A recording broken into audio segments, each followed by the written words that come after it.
Hello and welcome to UK Versus, bringing you theories, news and more, win, lose or draw. Here with part 4 of our Red Horizon Deep Dive series as we get into chapter 2 of the Red Horizon novel, journal, literature, whatever we're calling it at this point. Light novel, it's going to be a shorter video as this is only kind of a prequel flashback chapter from the beginning of season, from chapter before chapter 1. But as always, I am joined by Law Keeper, head author, and finite seer of the light novel, Cody Kent. How are you doing, my friend? That's me. I'm that man. I'm doing all right.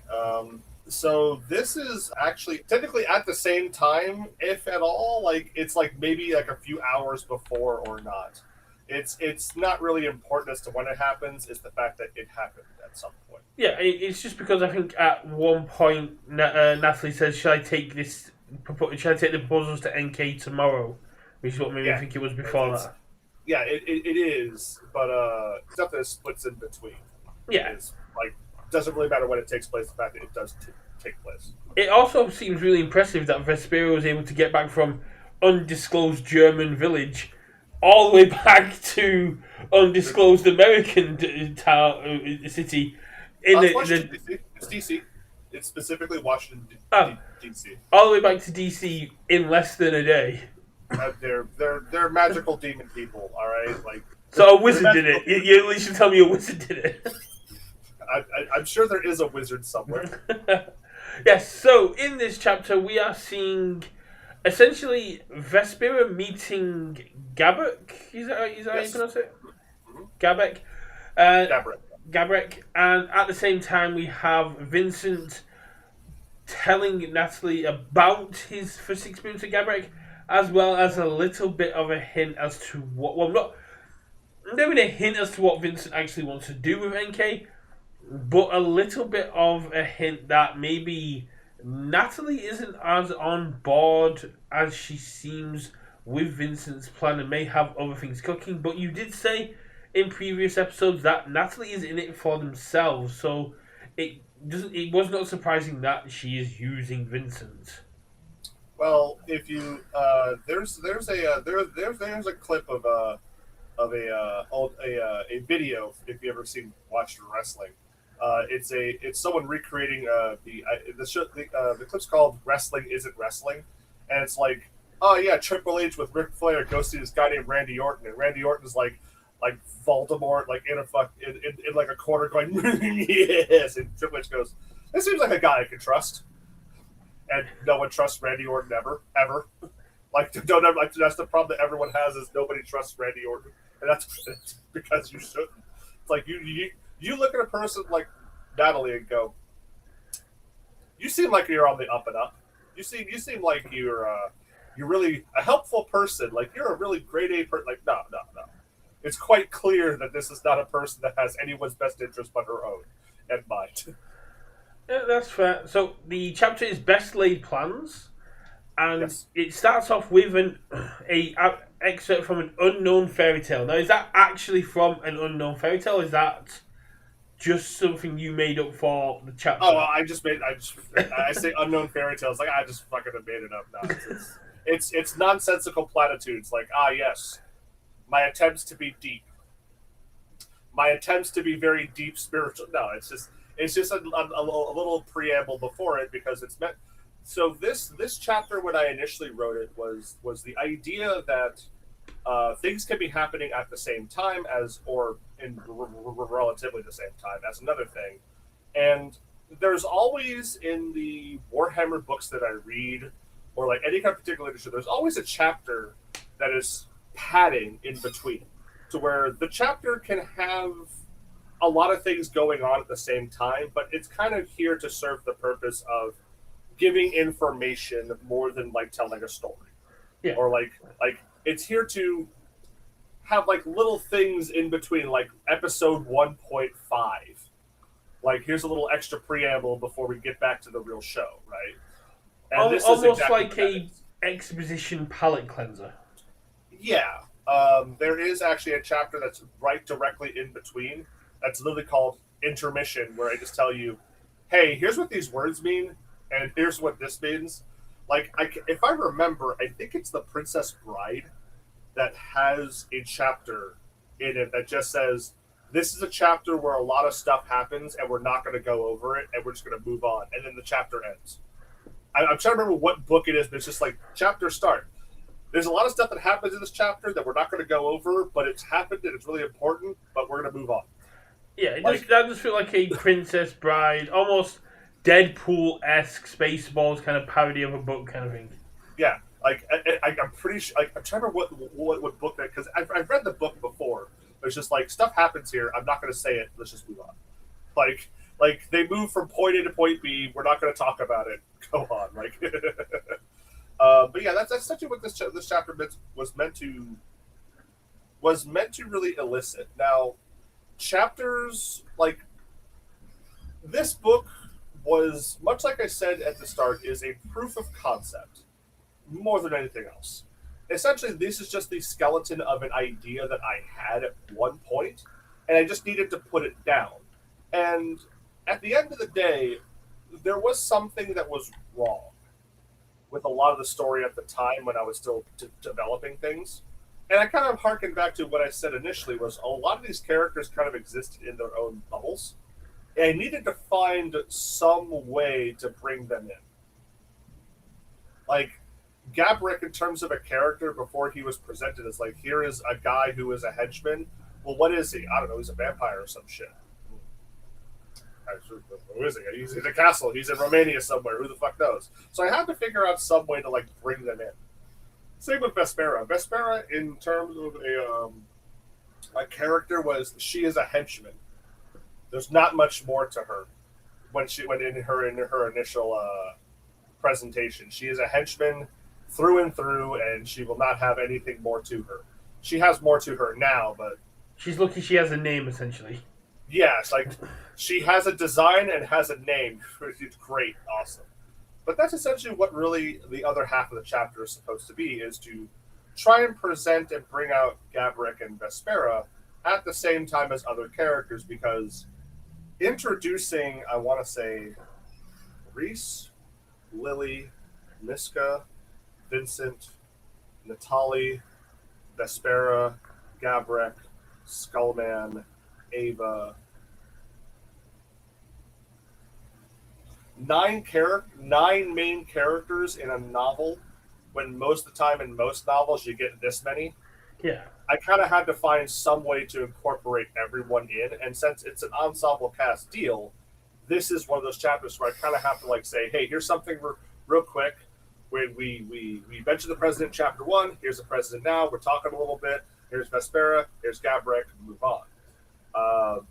And like I said, it's short, but that wasn't the initial intention. Now, here's to help us pad out, because we're pretty much done with the chapter. Oh, I am in no way done with this chapter.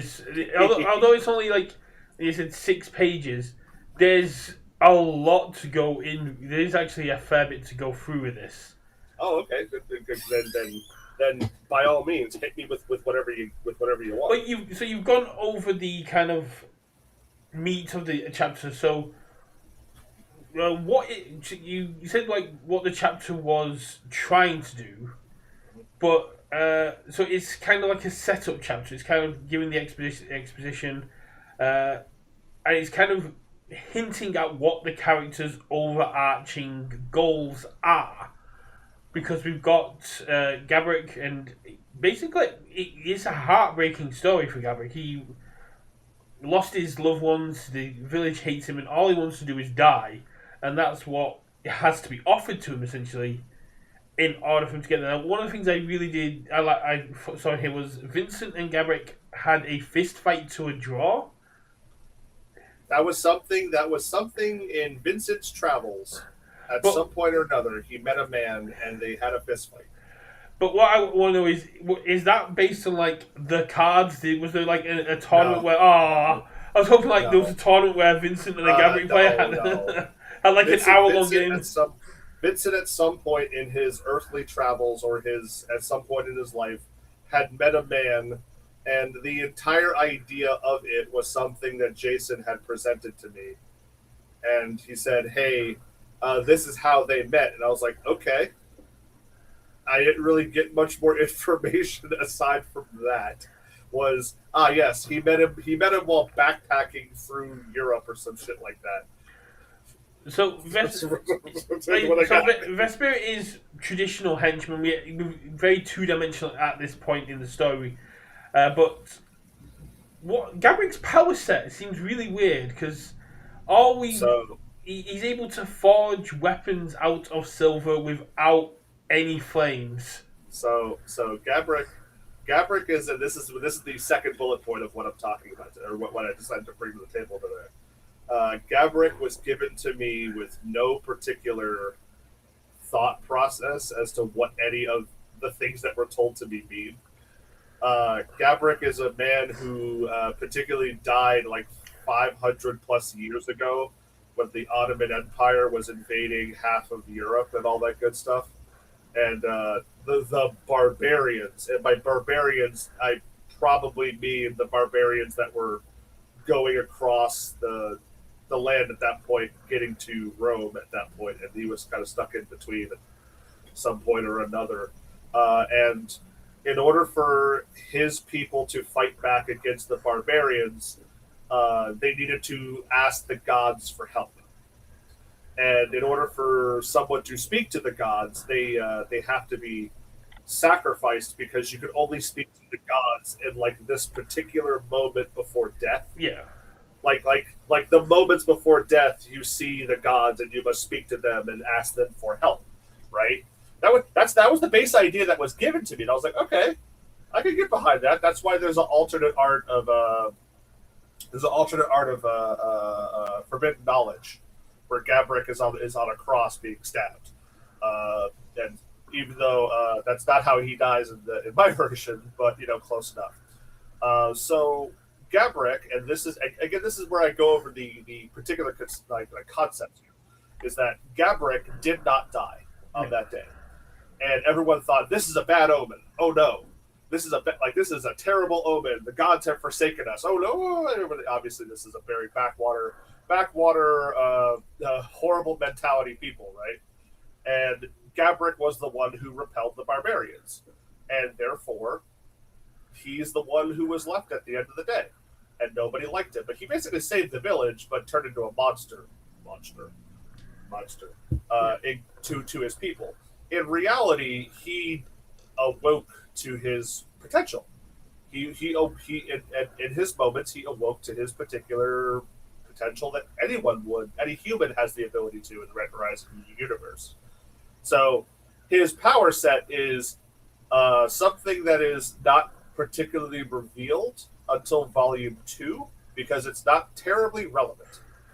It is only relevant that they get Gabrek to be a part of some particular plan to do something evil. But Gabrek does have one thing I mentioned, that he can sculpt steel and manipulate metals without using like a forge. He can instantly make something without using superheated metals, or he either he is very skilled in what he does and knows what he's doing, or he's incredibly strong. Because the reason why we superheat metal when we forge things is so it's more pliable. Yeah. If you have the striking strength of a Mack truck, you don't need to heat the metal anymore. I mean, you still need to heat it. You still need to heat, because if you hit it with the speed of a truck, it's not going to bend. It's going to break. It needs to be hot in order to be shaped and and be malleable, like you said.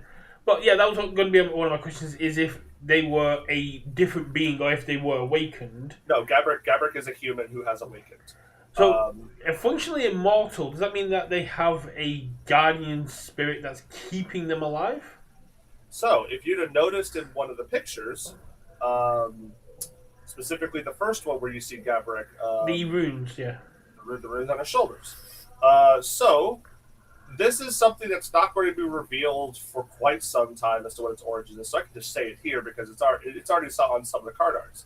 is that when he got to that point to where in between life and death, he spoke to somebody. Somebody picked up the phone and said, "What do you need, boss?" Oh shit, you need a little bit of blessings or a little bit of shit to help people out. All right, you're immortal now. You're immortal now. You can't die. Boop. And obviously, those particular runes don't look like something nice. So somebody picked up the phone, and it wasn't someone nice. So it's not that he is immortal by power; he is cursed to be immortal. Ah. I guess it kind of makes sense that Natalie can, okay, even if it isn't true, feign that she can have him killed, because if it's infernal power from the abyss, someone from the abyss might know how to remove it. Yeah, or just in classic fashion, just lie to him. Oh, just lie to him. Yeah, just lie to him. You can tell anyone anything, especially in someone in his particular position, where Gabrek has been alive so long, he just no longer cares. Like you give him exactly what he wants. He doesn't really give two shits at the end of the day what he has to do. He wants to get what he wants. And Gabrek's particular power set, if any, is that he's impervious to most forms of damage. And this is actually the first picture that we cannot fix, because when I first met Yuki, he was on a laptop that barely functioned. So whenever he was done with a picture, he deleted all of it. So that is the only version of that picture that exists. Oh, wow. When Gabrek is supposed to have scars on his body that's all stitched up. Yuki didn't know that, because at the time when he drew it, we didn't have the reference pictures, because they were locked away somewhere. Well, not locked away physically, but they were put aside somewhere that we couldn't have access to them. So Yuki's looking at cards, like physical cards, to see these things, and he didn't notice that Gabrek has scars all over his body. So that's something that we've already fixed, but in this particular picture, it's not. But Gabrek is immune to most forms of damage physical, like unless you are like another creature like him. Yeah, you cannot harm him.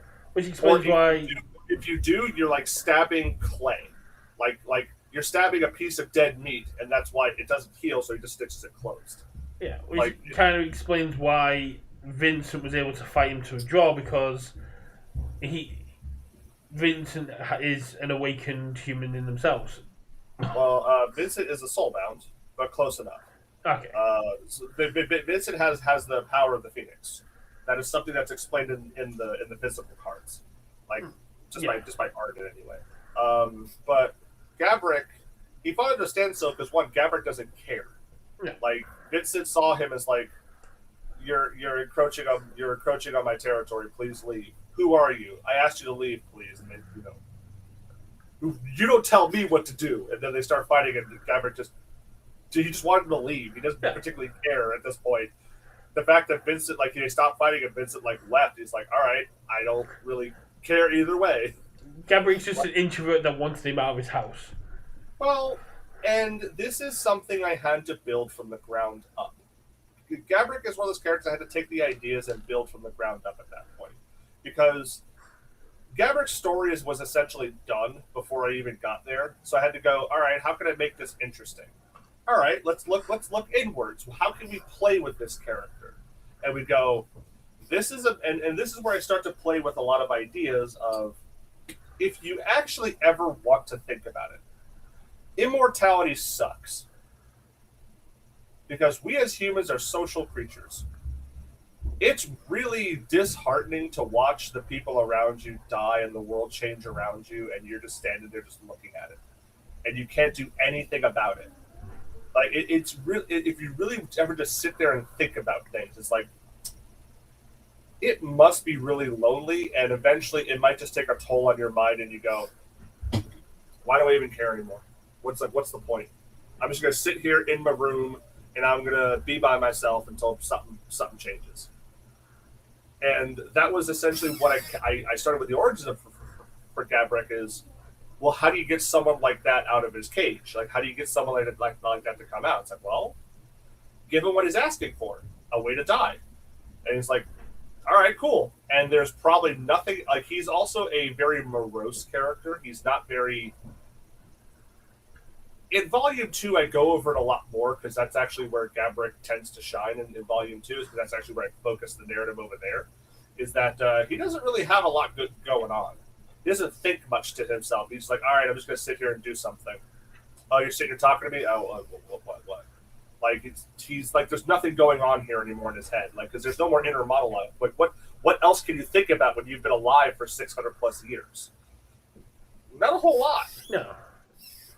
And Vespera, on the other hand, was a character that I was given a lot of information on, but no real way to integrate it into the story. I was given a lot of information on Vespera and a lot of things about Vespera. None of it was really usable, because Vespera's story is already done. Vespera's story is over. Yeah. In comparison to the universe that we know as now. Yeah, kind of going off the anime comparisons we do in this series, kind of like a Yami from Black Clover kind of thing. Vesper is the protagonist of their own story, but that story is done at this point. Yeah, like you would have to have multiple episodes where you flash back and we're doing something over here that has nothing to do with the main story now. So what I'm hearing is Vespera's spin-off light novel when this is done. I could finish. In fact, so the way I structured this is each chapter is a set of short stories about a character, and if I really wanted to, I could knock Vespera's out in 2 if I wanted to. Okay. It's more so Vespera's place in the universe is already kind of set, and she doesn't really need to do much more aside from just exist. Vespera was only really used in this particular way because it's a clash of personalities. Vespera is overly flowery and dramatic, while Gabrek is this solid brick that's just as morose as a brick would be, vapid. That was the only particular reason that I used them in this way. In fact, the first big chapter Vespera gets is chapter 3 in Volume 2. Oh. And that's just something I just put aside. Here's a chapter focused entirely on her. Does it matter to the narrative? No, not really. We're just gonna spend time to talk about this. But as I wrote chapter 2, in the idea how it went was this was a episode of a TV show where 2 things are happening at the same time, where we're flashing here to here to here. And when I wrote it, it didn't particularly read very well at the end of the day. It's what's going on? What are these things? Are these happening at the same time? What are we doing here? Because for me, the idea was I went a little too abstract with things. But I know I've rambled at this point and all that. No, so what? Any of the things in your brain that you? That was one of the things I was going to touch on, is the fact that the parallels of the meeting between Vincent and Gabrek and Vespera and Gabrek, which was Vincent's talking about it as though it was this big awe-inspiring. He's hearing the clangs. He wants to find out where it's coming from. It is a challenging fight, and then Vespera's just depressed boy just wants to make swords and be left alone. And it's kind of it's the same story. It's just the people that are interacting with Gabrek are seeing him differently. Or perhaps it was probably the same thing. Maybe Vincent might be over-exaggerating a little bit. Perhaps it just happened the exact same way, except Vincent was probably more forceful than Vespera. One of the things I was surprised about in chapter 2 was it just outright comes out. Natalie and Vincent are talking, you want to make super soldiers using NK? It's yes I do. It's oh, okay. I was expecting that to be a much bigger reveal. Nope. We're gonna make super soldiers. Why? Because super soldiers are really cool. Do you have anything else to say before I reveal these last 2 bullet points? Yeah, just a little bit. It's not going to be that hard to convince Gabrek that you can figure out how to kill him when you're now working with a pharmaceutical company that deals in an arid amount of poisons and medicines that can also have adverse effects. Probably. But I wanted to talk about, does Vincent actually know about Reese and Arthur? Because the way he was talking about it, like, there's going to be other people like me out there. So it's like, he doesn't actually know about Reese and Arthur. He doesn't actually know what Gabrek is. He just knows he's different. So that is something that is at the end of the book, because the final chapter is a reveal to that, and a particular conversation between the two. Yeah. Possibly, Vincent knows. It's left. Vincent is left obtuse and out of reach in Volume 1 for a reason, because it would not make sense to introduce his particular reasonings and motivations off the rip. Yeah. It's never good to have a villain overstay their hand at the beginning of the game. You need to kind of build up and leave breadcrumbs to it, right? Yeah. And it goes along with like what Natalie's thinking now of, oh, you think you're using me, but I'm actually using you. But it's like, but what if Vincent doesn't actually trust her? What if he's feeding her the information and the things that he wants her to know because he doesn't fully trust her? Because like she materializes the translucent horns and wings.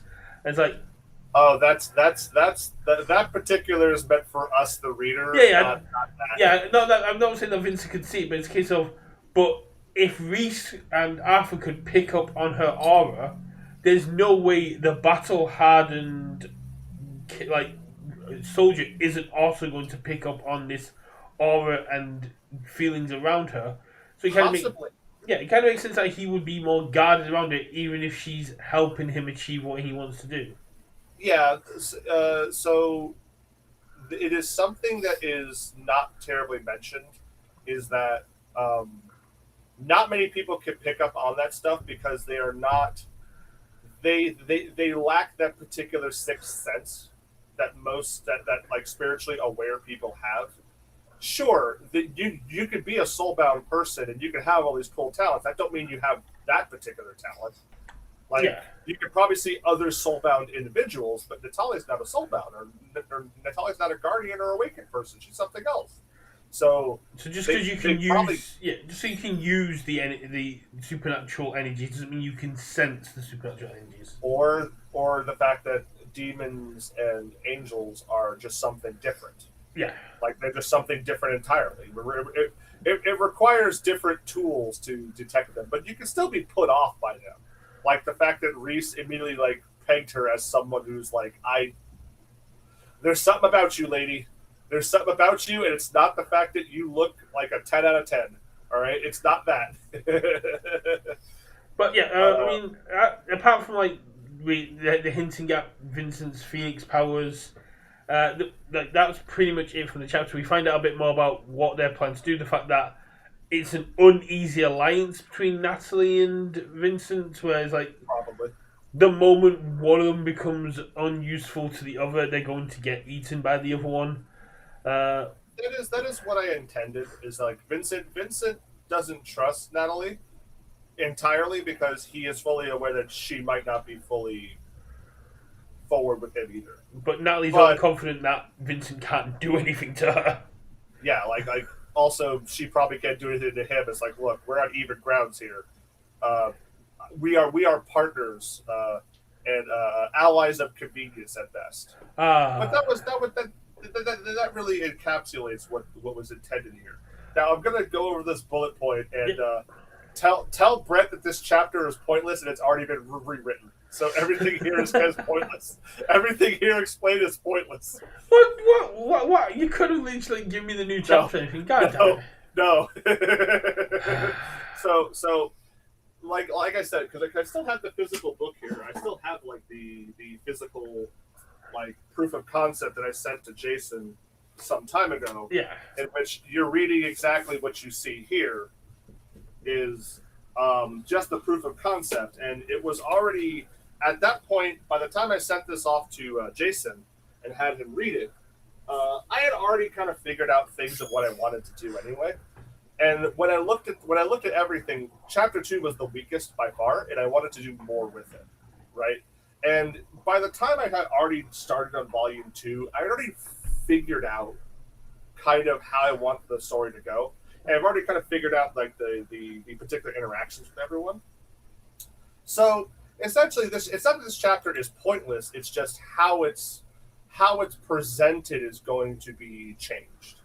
How the back and forth is going to be changed, and making things more clear between the relationships between Natalie and Vincent, how it's supposed to be presented well versus how it's going to be. Like right now, it kind of just reads very thinly and not very well, in my opinion. And this was the only chapter of the entire book that I was unhappy with at the end of the day. Like you know when you make like you're editing a video and you're done, and then you're watching it later and you go, I wasted a lot of time in this video that I don't think is very good. Oh yeah. I mean, I get that a lot. A lot of the previous episodes, a lot hit the cutting floor, and a lot of it is more me than you. Yeah, and it's like, but have you ever just made a video? Like you're done, you edit it, you rendered it, no problem, you're done, and you do a test watch, and you watch yourself, and you go, oh, this video sucks. Oh yeah, I've done. Why would I upload this? And then you upload it anyway. Yeah, there's been a couple like that where it's just a case like I just send it, and then there's been a couple. Yeah, there's one particular thing that Jason taught me before, and when it comes to like design or anything, there has to be a point to where you can't just keep agonizing over this one thing. You just have to send it. You just have to let it go. You just have to put it out there and hopefully fix it later. Yeah. Like you can't just sit here and go and agonize over something and just stop right here and forego everything else that you want to do. Because you can read past what chapter 2 is and you can go, oh man, it's actually something I was told a lot that like, not that chapter 2 is bad, it's just in comparison to what comes after it, it's like, god damn, this is pretty good. What the hell was that over there? Which is chapter 3. Yeah. It's kind of like it's more just like a short establishing chapter. Like, it's there to establish who Gabrek is and what their goals are. It's there to establish what President Vincent's goal is. It's there to hint at what Natalie and Veserpa's goals are. But it is, like you said, it's only 6 pages compared to the 24 and the 25 of the next chapter and the preceding chapter. That, it's not as fleshed out as it could be, but at the same time, there's not much more you could throw into this chapter at this point. Yeah, like obviously this was as I went back to it, is like this was something I didn't spend enough time on, therefore I could do better at the end of the day. That was really what I went away with. It's not that everything is pointless here. It's just I need to restructure this and redo it and make it just better. Like this would be like the worst chapter of the book, but that's because it's surrounded by just better work. Like this is something I did not spend enough time on, but I went through because my heart wasn't in it at the time. But that's really it. It's not that it's useless or pointless. It's just it's on the cutting room floor that we have to just pick up the pieces now. And that's really what that last bullet point is. I also found it extremely funny that I was like, oh wait, I forgot to tell him that we should probably skip this chapter. But you know what? Leave it in. It'll be funny. Like we'll laugh about it. Yeah, no. I mean, I was just ready to be like, my assumption was immediately vindicated that, oh yeah, Vincent was super soldiers. It's like, you're gonna make super soldiers? Yes, I am. It's like, that's it. And it's like, it's a case of, well, is he going to use the Phoenix? Is he going to try and recreate the Phoenix power? Is he going to try and recreate Gabrek's power? Or is he just trying to find the miracle cure? He knows he can't touch the miracle cure because Reese is protecting it, but he doesn't need it if he can synthesize his own power or the powers of other people like him. So yeah, that was also another thing that I really should have explained in this chapter of what he wants to do, and is something that's explained over time as to what is actually going on. Like rather than it's for me when it comes to a story, I don't like being told outright what something is. I kind of wanted to let it hang for me as I'm reading, and then learn as the story goes what's actually going on.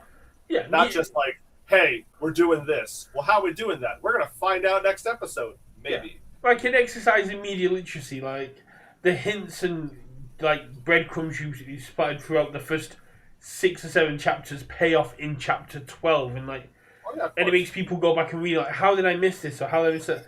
Rather than like what you get with a few shows these days, where it's like, oh, remember that flashback of something that happened this episode? It's like, I don't need that. Yeah. I'm watching it. We're gonna flashback inside the flashback, and then flash forward within the flashback. It's like, you should have just established this before, man. We didn't have to have this.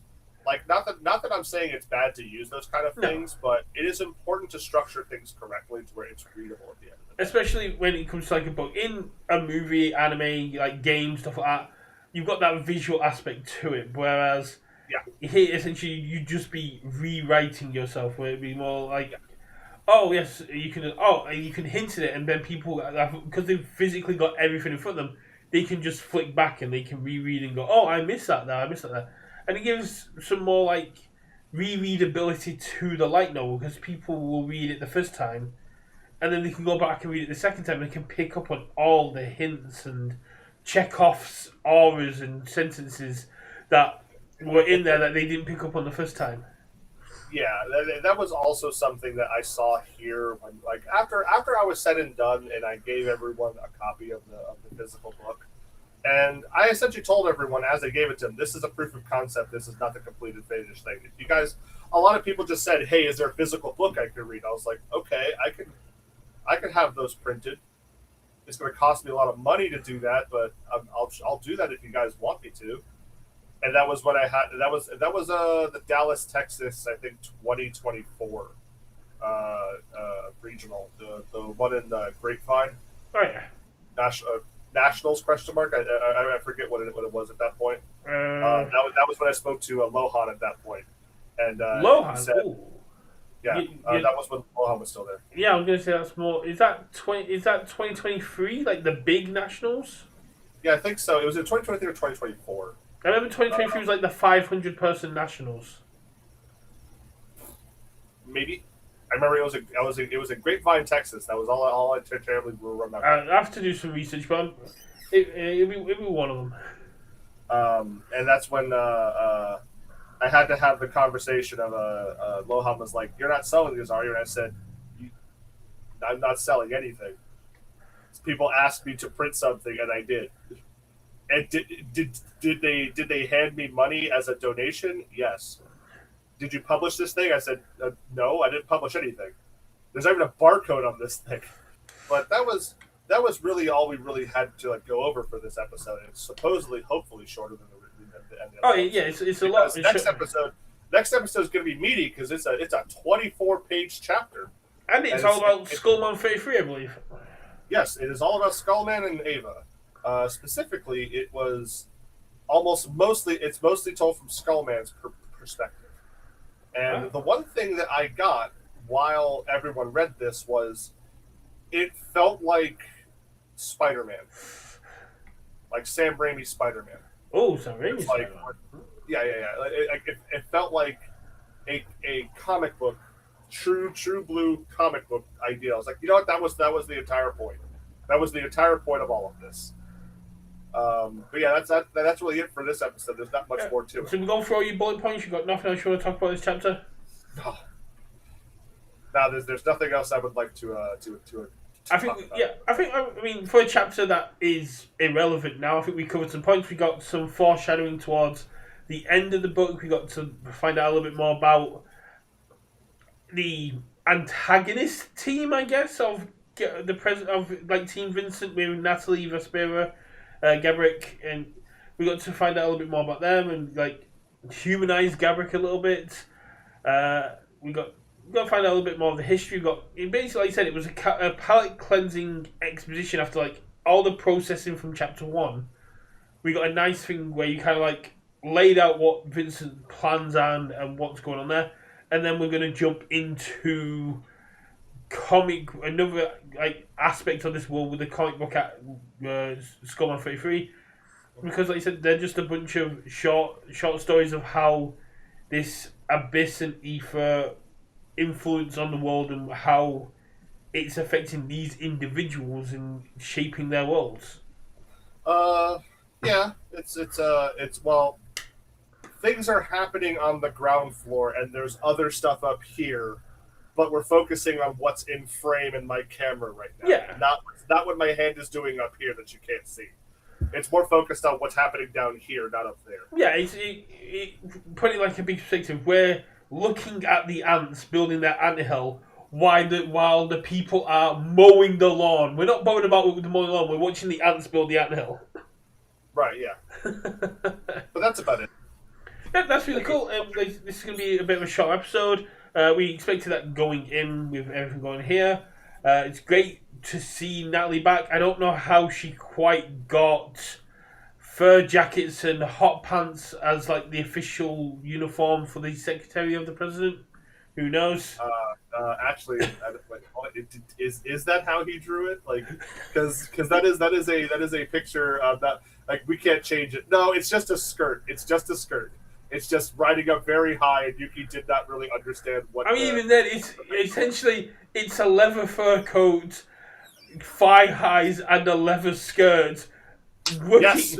It's a leather miniskirt as the president's aide. I mean, whatever. Given like real world comparisons, I don't even think like the President Orange has got that kind of secretary on his side. As much as he would love to have Natalie as a secretary. But yeah, we'll see you guys next time, all right? Yeah, we'll see you guys next time, most likely next week at this point. Unfortunately, episodes don't come out as quickly as Veserpa getting back from Germany, but I need time to read these chapters, and Cody needs time to do other things as well as like paint Warhammer and work and bug Yuki. I built a repulsor. I magnetized it to where the second gun is inside here, and that's what I did with most of my morning. I don't have a real life, people. Don't worry about me. Alright, well, we'll catch you next time. Thanks for being here. If you are not a member, consider becoming a member where the episodes are going to be up early. You'll listen to episode 4 here. Chances are episode 5 or 6 is already up. If you want to keep kept up to date with all my content, do consider subscribing to Universus. If you want to get involved in this conversation, check in the description below. There should be a link to Volume 1 and Volume 2. You can go read the chapters, keep up with what we're actually talking about, leave questions for Cody that we can answer during this series. And if you have any questions, any praise, anything that you want to know about Red Horizon, feel free to reach out to Cody. He's happy to talk about Red Horizon for ages. And if you have any criticisms of the book, keep it to yourself. Nobody fucking cares. No, I care. Tell me. Rip me open. Tell me how terrible I am. There you go. If you have any criticisms of the book, compliments, criticisms, anything, ideas, let Cody know. Engagement's engagement. Put a comment down below for how bad it is. Just make sure that you get like a executive producer credit on the book if you give him ideas. Yeah. Thanks for doing this, Cody, and we'll catch you next week.